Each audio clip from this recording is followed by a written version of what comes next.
Hello guys, welcome back to the YouTube channel or podcast.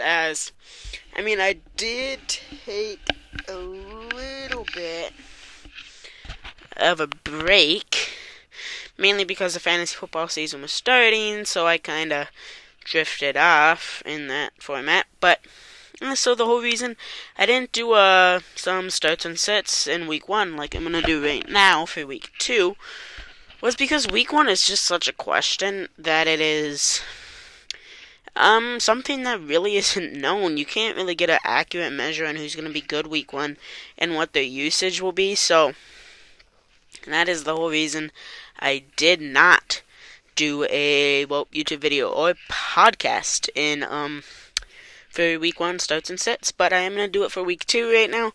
So let's just get right into it. But we will be covering quarterbacks, running backs, wide receivers, tight ends. Defenses and kickers, you should have a good gist on, what defenses are at least subpar, and what kickers get a lot of points, like Young Hoku. But let's just get into the quarterbacks. To start off with, we got 3 of each. 3 starts, 3 sits, and this will be the case for almost every single one. But in one of them, we do have 4 sits. But quarterback-wise, our starts would be Josh Allen versus the Titans. Well, that's just because the Titans' defense was, let's just say, atrocious against the Giants. And Josh Allen and the Bills absolutely demolished the, this is kind of really weird to say, but they absolutely demolished the Rams. You're facing a way worse team in Tennessee, so you got this in the bag, and Josh Allen has to lead his team no matter what. So, Josh Allen is your dude, and he is by far the best QB this week, just because of the pure fact of talent.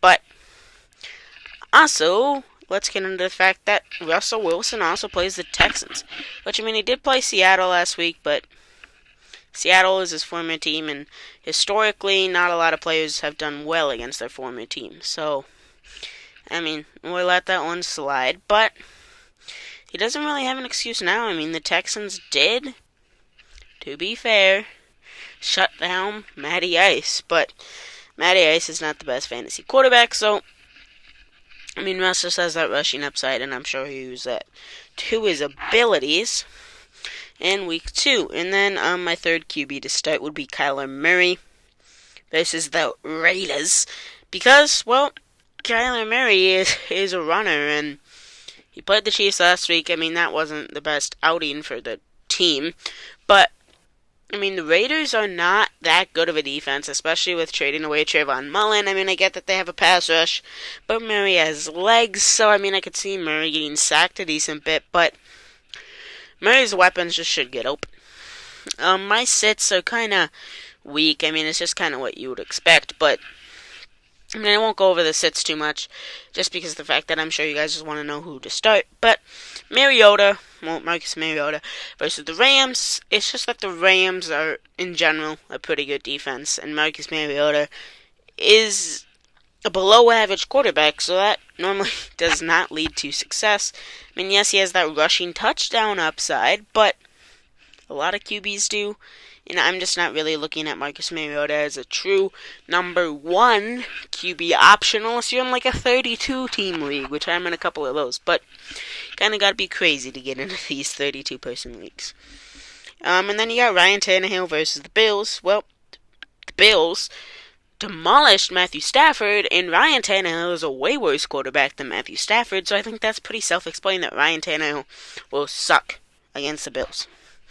And then Mac Jones versus the Steelers. Mac Jones has never really been a great fantasy quarterback, and now he's playing a pretty good defense in the Steelers, and he had some back spasms last week, so this is just not a good recipe for success. Plus, the Steelers forced 4 interceptions against Joey Burrow, so this is just not looking good for Mac Jones and the Patriots. But now let's get into the running backs, which the starts are, there's a couple strong ones in there. In the sits, there are a lot of well-known names. So running back is kind of your most important position, I think, in fantasy football. So, I mean, you gotta really pay attention here. I mean, the starters, the number one start is very obvious. I mean, Jonathan Taylor, he was given the ball like 30 times against the Texans, and now he faces the Jaguars, and it's like he has a super easy start to the season.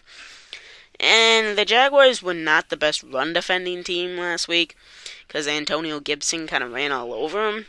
But I just think versus the Jags, that's a very favorable matchup against Jonathan Taylor. I think you could see about 200 yards rushing. Just being blatantly honest. And then Saquon Barkley versus the Panthers. I mean, the Panthers do have a very young and developable defensive line, but the Titans had Jeffrey Simmons, I believe. I mean, I guess I should have fact-checked that, but Jeffrey Simmons is a great run stopper, and Barkley put up like 32 points. I don't see him really slowing down for under 20 versus the Panthers, so I think that's a very self-explanatory start, too. And then this third start might just bewilder some of you guys. Darrell Henderson versus the Falcons. I mean, he clearly has a strong lead over Akers. And he is just overall a great running back for fantasy. I think he had 14 carries versus the Bills last week, and he got like 15 points. And now he faces a worse defensive line in the Falcons, and he should absolutely demolish them and get all the red zone touches. So I'm a big fan of Darrell Henderson now in fantasy, and this is a whole reason I didn't really do like my favorite players at like running back, because Cam Akers and Darrell Henderson were the biggest questions of it all. So yeah, I mean, I guess that's kind of also self-explanatory that Darrell Henderson now is a top running back for fantasy. On the sits, I mean, Montgomery versus the Packers. Montgomery had, I think it was 15 carries for 29 yards against the 49ers, and the Packers do have a really good defensive line, so I don't think that's good news for Montgomery for his start to his campaign. I'm just not a big fan of Montgomery this year for fantasy-wise, so he's not going to do good against the Packers, and that's just not me being biased because I'm a Vikings fan. I mean, I hate the Packers. I wish he would do great and win against the Packers, but it's just the fact that he's a good running back, but fantasy-wise, he's not what you're really looking for this year, because the Bears have a pretty tough schedule. Ezekiel Elliott versus the Bengals with Dak Prescott missing this game, and a couple more weeks of him being gone. I think Zeke is not a viable start option because he will be given the ball a lot more, which I guess that makes more opportunities, but all the teams should know, hey, let's keen in on the run because you got Tony Pollard and Zeke. So, yeah, let's just keen in on this, and we got it under control because now they can't run the ball, and then we're going to make Cooper Rush have to throw the ball, and he is not the best quarterback. And then the next sit, I mean, it's not so big of a surprise. He only got 4 opportunities to run the ball in week 1 compared to his counterpart who had 11. Travis Etienne versus the Colts. I was really high on Etienne. I think it's just going to take him a bit to adjust, but 4 carries versus 11 is never really a good sign. James Robinson absolutely dominated that backfield, but Etienne did have a decent bit of work in the receiving game. I think he had 5 targets, so that's a decent bit for a running back, and I'm pretty happy to say that Etienne is a sit this week. He's a must-sit, especially versus the Colts, who have a great D-line and good linebackers. So, yeah, I mean, that's just what I'm going to go with my sits and starts for the running back. But now moving on to receiver, we got the starts, which this one does have 4 sits, so you're going to hear those. It is Justin Jefferson versus the Eagles. I mean, obviously he's a start because, you know, he's Justin Jefferson and he put up so many yards and 2 touchdowns versus the Packers. You probably will see a little bit of regression, but I don't see anything lower than at least 17 points this week for Justin Jefferson, unless he gets hurt. But Justin Jefferson is obviously the Vikings' number 1 option. And yeah, I have a little bit of bias towards him, but did you look what he just look at what he did against the Packers. He was amazing. He was lights out. He pretty much got the ball at least once per drive. So Justin Jefferson is a must start every single week, obviously, in fantasy, no matter who you play. Then you got Gabe Davis versus the Titans. I mean, the Titans, I actually didn't watch the Titans-Giants game, so I'm not positive if they were great, pass coverage team, but the Rams had Jalen Ramsey, Troy Hill, and all those guys, and Gabe Davis still put up a pretty good fantasy performance, so I'm going with Gabe Davis as one of my starts. I see no less than 12 points from Gabe Davis this week, so he is a lock at starting spots. Now another start is Michael Thomas versus the Buccaneers. I mean, this is sort of a hot take in a way. I mean, Michael Thomas just seems to be back. He had 5 catches on 8 targets last week. I think it was 58 yards and 2 touchdowns. He is obviously a red zone threat. I mean, just about half of his receptions were in the red zone. And I'm sure a decent bit of his targets were too. So, I mean, at least 2. So let's take that into account. 25% of his targets were in the red zone. He gets the ball a lot. And he accounted for over half the points on his team. Michael Thomas is gonna be great this year for fantasy. Good job for all of you guys who got him in the later rounds of your draft.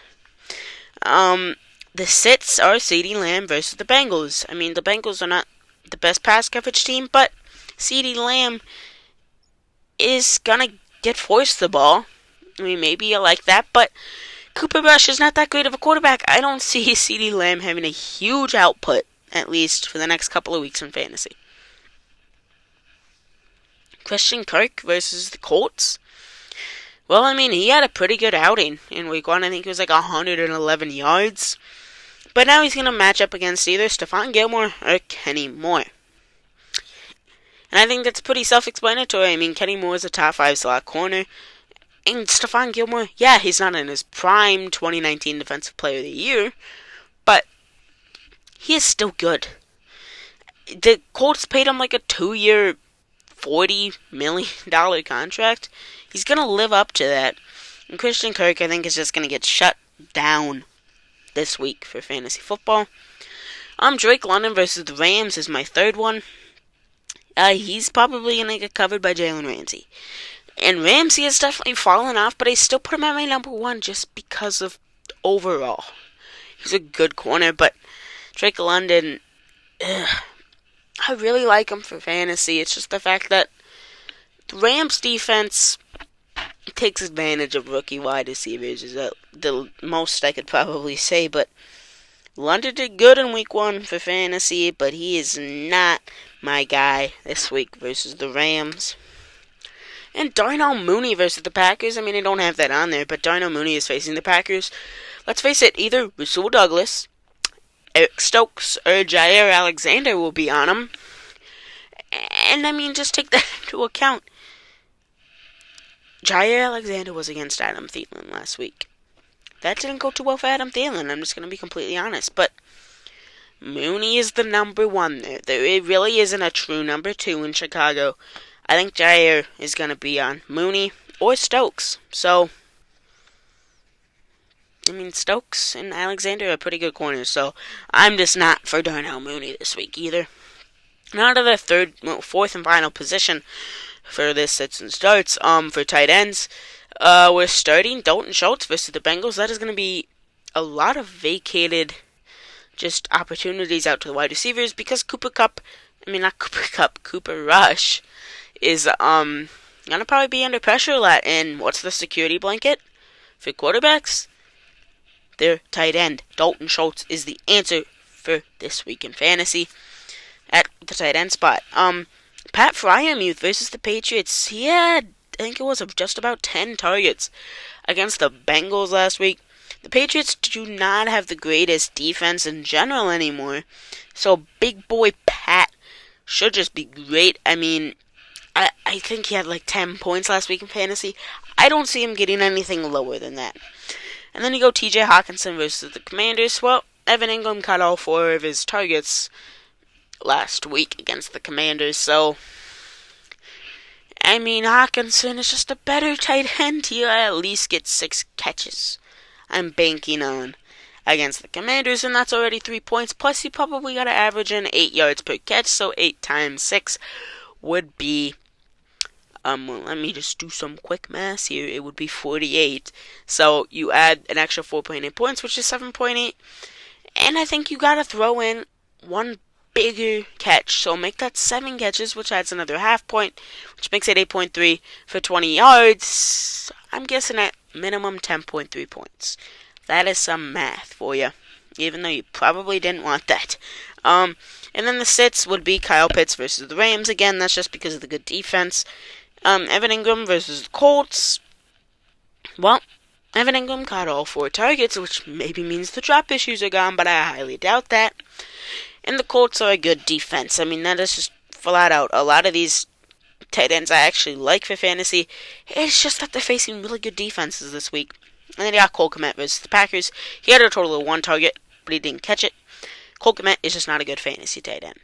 And that will do it for the video. Hopefully you guys enjoyed, and we will see you next time.